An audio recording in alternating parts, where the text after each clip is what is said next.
Bueno, ante todo agradeceros que nos hayáis invitado a participar y, como ha dicho Marco Antonio, mi nombre es Estefanía Fernández Prieto y represento al Centro Tecnológico de Piedra Natural Pinnacle INSER. Y antes de proceder a la ponencia que tratará sobre la sostenibilidad en la industria de la piedra natural, voy a explicar un poco cuáles son las dos entidades a las que represento.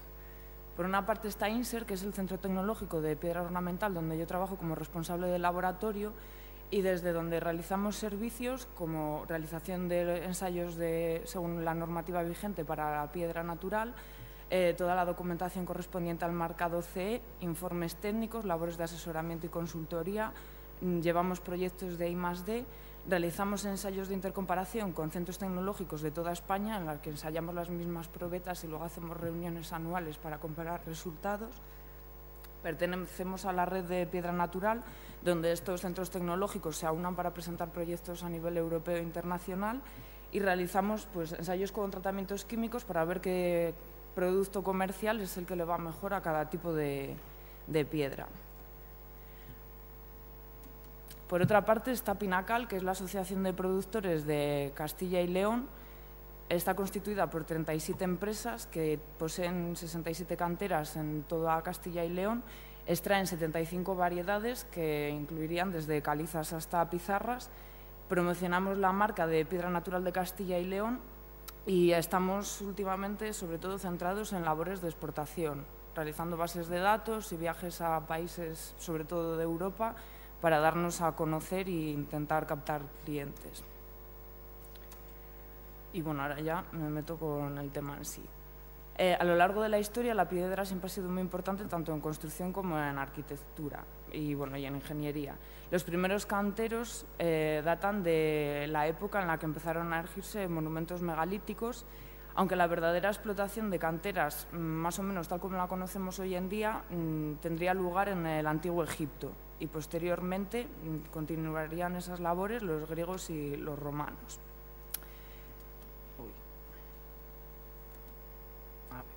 Bueno, esto sería un ejemplo de canteras y calzadas romanas aquí en Castilla y León, en la comarca de Tiermes, Caracena, al sur de Soria.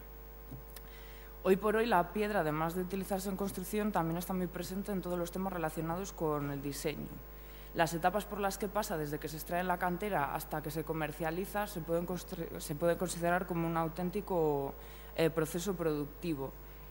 Los métodos de extracción y de trabajo no han variado mucho desde la época de los egipcios, salvo porque ahora en vez de fuego se utilizan explosivos y obviamente las herramientas y la maquinaria han evolucionado bastante, pero la base es la misma que utilizaban ellos. Y bueno, relacionándolo ya con la arquitectura además de buscar edificios que sean bonitos y que tengan eficiencia energética, deberían tener el objetivo, como ya se han mencionado, de utilizar recursos que no dañen el medio ambiente. Cualquier situación que afecte al entorno natural y sobre todo cuando hablamos de industrias extractivas, que es a la que básicamente se dedica la asociación, producen aumentos en las emisiones de CO2, desertificación, aumento de la temperatura global, deforestación y contaminación, y provocan que se disminuyan los recursos naturales, las reservas de combustibles, las de agua y la biodiversidad de las zonas. Se entiende por desarrollo sostenible aquel que satisface las necesidades del presente pero sin comprometer las del futuro. Por eso, para que algo se considere sostenible, tiene que ser viable tanto medioambientalmente como social como económicamente. Y sostenibilidad se definiría como el equilibrio de una especie con su entorno y, en el caso que nos ocupa, se definiría como una explotación de un recurso por debajo del límite de renovabilidad del mismo. Estudios recientes de la Unión Europea afirman que la construcción de edificios consume alrededor del 40% de materiales, genera un 40% de residuos y consume el 40% de la energía primaria, por lo que se consideraría un sector insostenible, y es en lo que todos los esfuerzos se basan en que sea un sector sostenible. Por eso deberíamos pasar de la casa enferma, donde se consumen recursos y se producen residuos, a una interacción entre ellos de forma que sea sostenible, la construcción sea sostenible. Para que ocurra eso, tenemos que basarnos en el respeto hacia el entorno, un ahorro de energía, no generar residuos, ahorrar recursos y reducir las emisiones de CO2, que bueno, eso ya se ha comentado. Para conseguir este objetivo deberíamos basarnos en utilizar recursos naturales de la zona, materiales que sean duraderos, que supongan un bajo coste de mantenimiento y bajo coste energético en su producción, que causen poco impacto medioambiental, intentar introducir materiales reciclados y que, por supuesto, sean materiales no contaminantes. Por eso nosotros defendemos que la piedra natural es un material sostenible. Además de la madera, pues nosotros defendemos la piedra natural.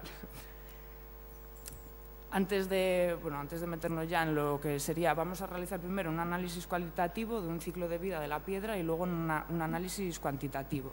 Entonces, para ello vamos a definir 3 términos. La piedra natural, que sería cuando se extrae en bloques o en piezas; la roca de construcción, que sería una vez que está cortada y se utiliza en la construcción; y la roca ornamental, que es cuando se labra tanto de forma manual o mecánicamente, porque son 3 conceptos que se utilizan indistintamente y es diferente. Entendemos por material sostenible aquel recurso que se explota por debajo del límite de renovabilidad, que no es contaminante, que no necesita mantenimiento, que consume poca energía y que puede reutilizarse, reciclarse o recuperarse.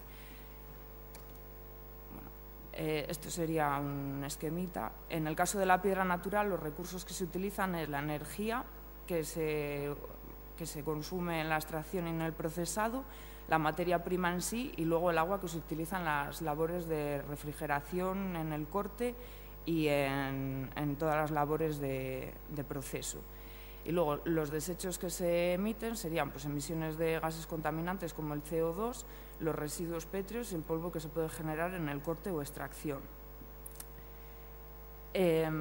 El nivel de consumo con respecto a las reservas que se tienen es muy bajo. De hecho, hay estudios que afirman que se están generando más piedras de las que se está extrayendo.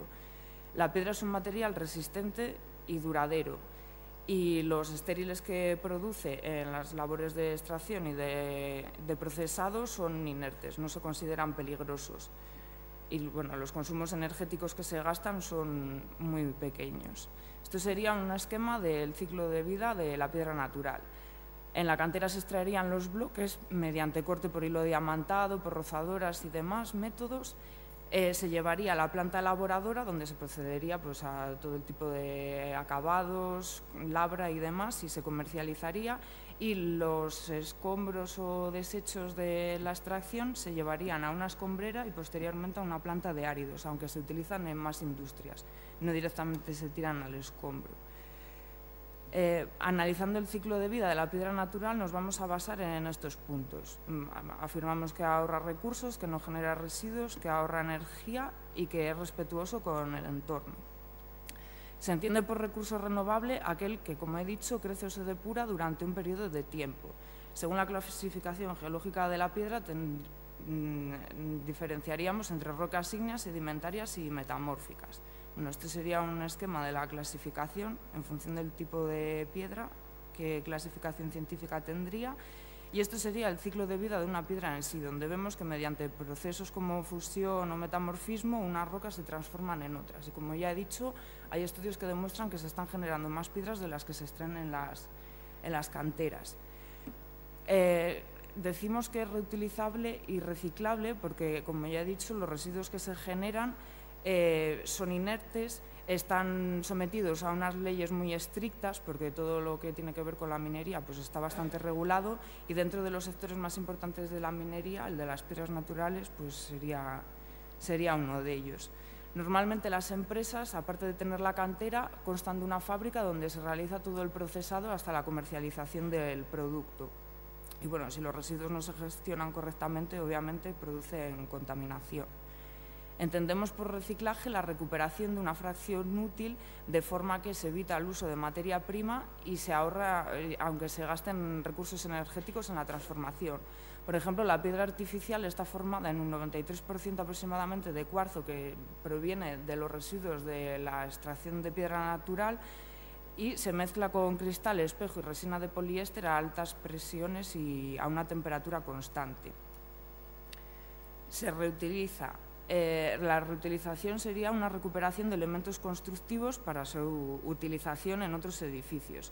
Nosotros, por ejemplo, hace poco hemos estado haciendo unos ensayos en el que el proyecto era una restauración de un monumento y hicimos unos ensayos para determinar el tipo de piedra con el que estaba construido.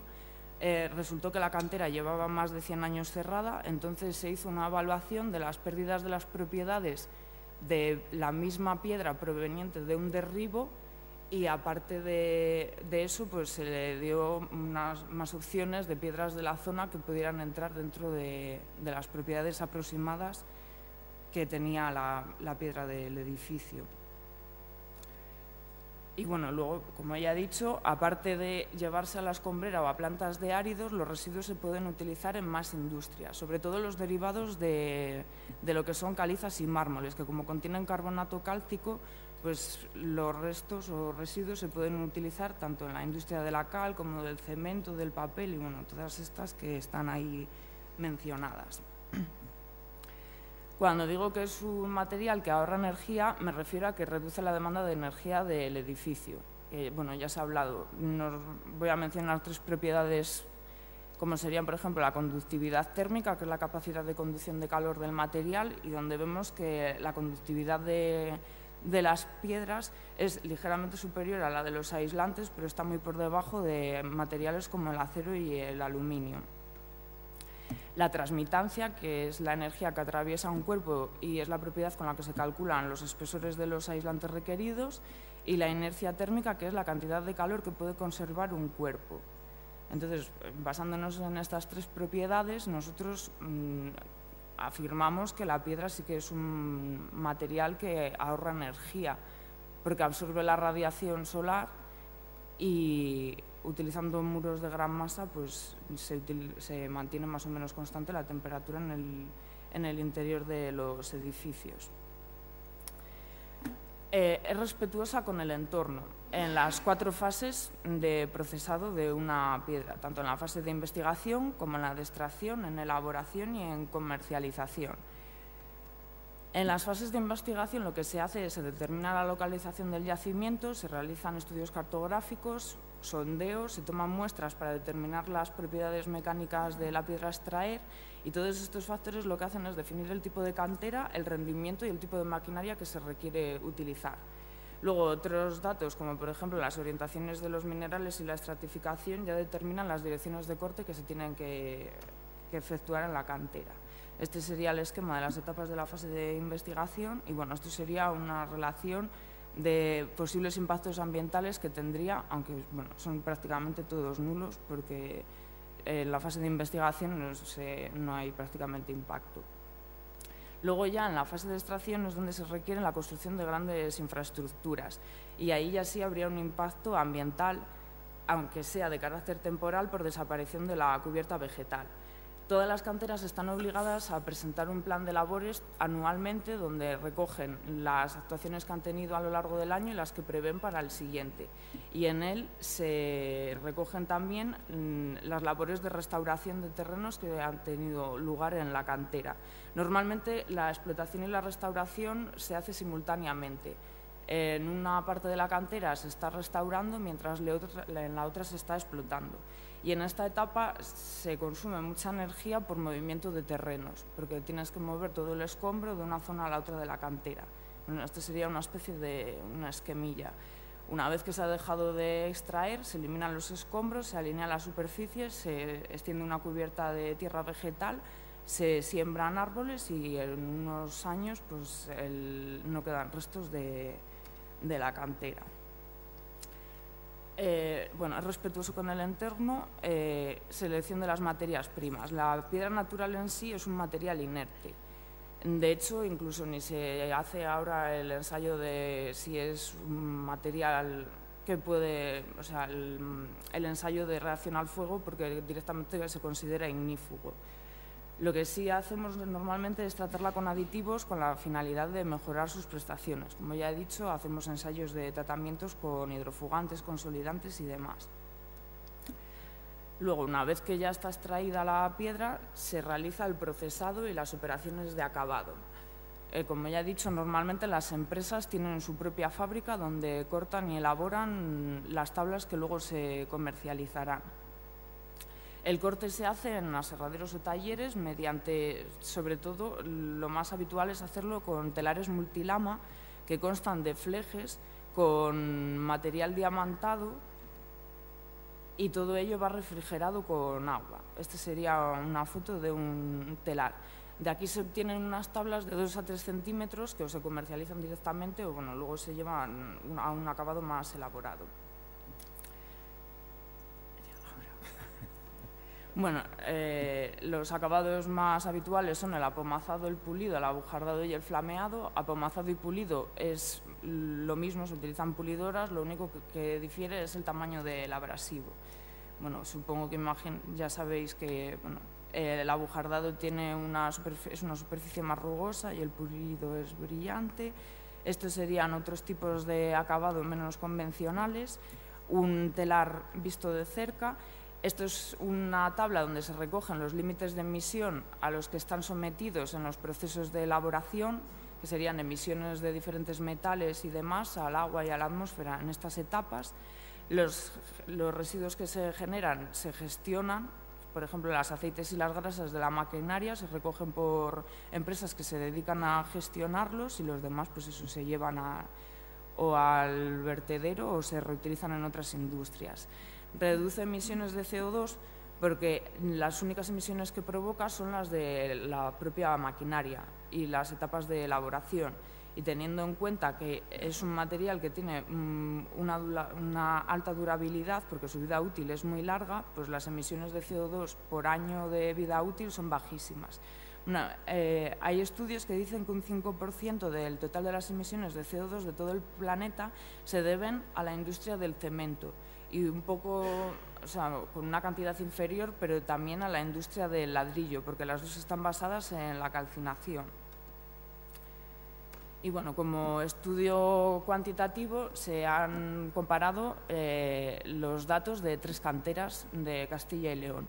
La cantera A sería una cantera de areniscas, la B de calizas y la C de granitos. Estas serían las características generales del yacimiento. Estos serían las reservas, donde vemos que las reservas de la cantera de granitos son muy superiores a las de las otras dos. Hay que diferenciar entre canteras a cielo abierto y canteras subterráneas. Normalmente la idea es que son todas a cielo abierto, pero se está explotando en varios sitios en canteras subterráneas y en el futuro la idea es promover más este tipo de extracción, porque aunque el coste de inversión sea mayor, todo lo que se gastan en esa inversión a largo plazo lo ahorran en el gasto que provoca el movimiento de terrenos en las fases de restauración. Bueno, estos serían las toneladas que extraen al año, los metros cúbicos de estéril, una foto de una cantera a cielo abierto y una cantera subterránea.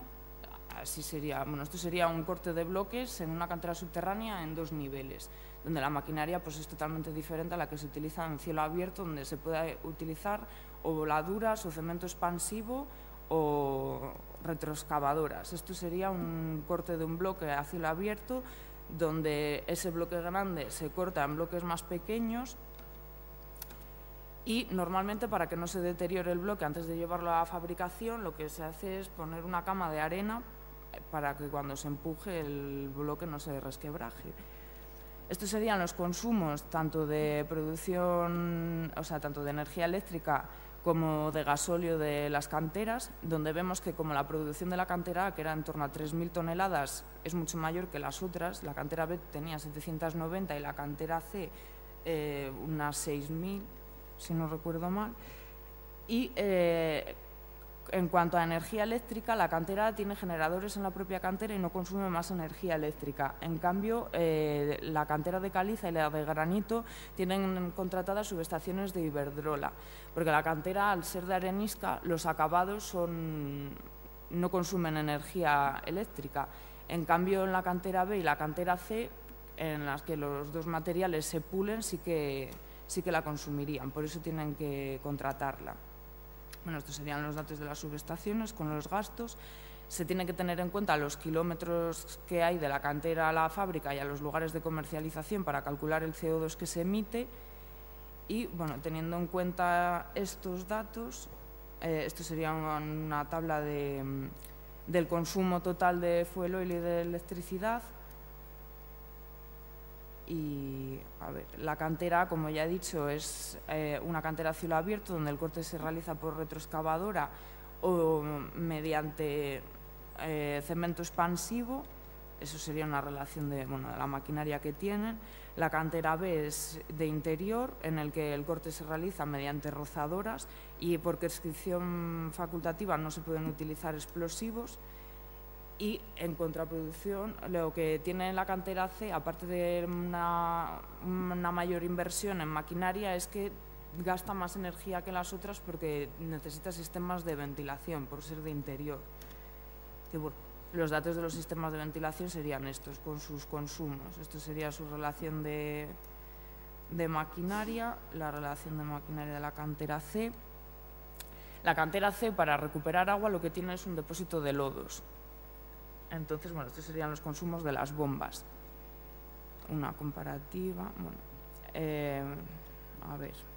Los cortes se realizan con hilo diamantado, que hay de dos tipos. El de concreción, que sería para materiales más duros, donde el consumo de agua y el consumo de potencia es mayor, y el electrodepositado, que sería para materiales más blandos, donde pues eso, los consumos serían menores. Últimamente, para los materiales más duros, para los granitos más duros, se está realizando el corte por chorro de agua a alta presión. Y, bueno, estos serían los gastos en agua de las canteras, tanto en refrigeración como en procesado. La cantera B y la cantera C, como ya he dicho, utiliza agua de proceso porque comercializan el acabado pulido. Y, bueno, la cantera C, aunque su coste en agua es mayor, porque utiliza más toneladas, como he dicho, tiene unas balsas de recuperación, aunque normalmente todas tienen un sistema, además tienen todas un sistema cerrado para las etapas de refrigeración de corte. Bueno, esto sería el terreno que restauran, el gasto en explosivos, mantenimiento, grasas y demás. El impacto atmosférico, como ya he dicho, solo se debe al CO2 porque ni se utilizan CFCs, ni supone riesgo para la salud humana, ni nada por el estilo. Bueno, con la estequiometría de la reacción, la densidad del gasóleo y los litros que se gastan, se calculan las emisiones de CO2, que para la cantera A, que era la de producción de 3.000 toneladas, sería de unos 107 toneladas al año, para la cantera B de 14 y para la cantera C de 52. No provocan, este tipo de explotaciones no provocan impacto acuático, ya que, como he dicho, tienen circuitos cerrados y el poco agua que se pierde se reutiliza para el riego de pistas y otros servicios de la propia cantera. El impacto sobre el terreno pues sería eso, las etapas de restauración y las escombreras. Y, bueno, esto sería una relación de los gastos totales de cada una. Y aquí vemos que, aunque la cantera B parece, en función del valor añadido, parece la menos rentable, hay que tener en cuenta que la producción es mucho menor que las otras dos.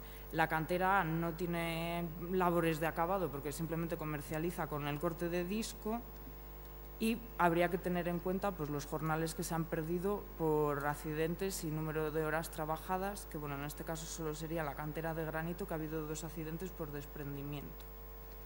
Y, bueno, simplemente eso, que en el futuro se opta por canteras subterráneas y que nosotros sostenemos que la piedra natural es un material sostenible. Gracias por su atención. Os invito a que paséis a ver nuestra exposición con variedades de todos los socios. Estamos en el Parque Tecnológico de Boecillo y, bueno, si nos buscáis en internet pues podéis ver la página de la asociación y espero que haya resultado de vuestro interés. Gracias, Cristina. Estefania, perdona.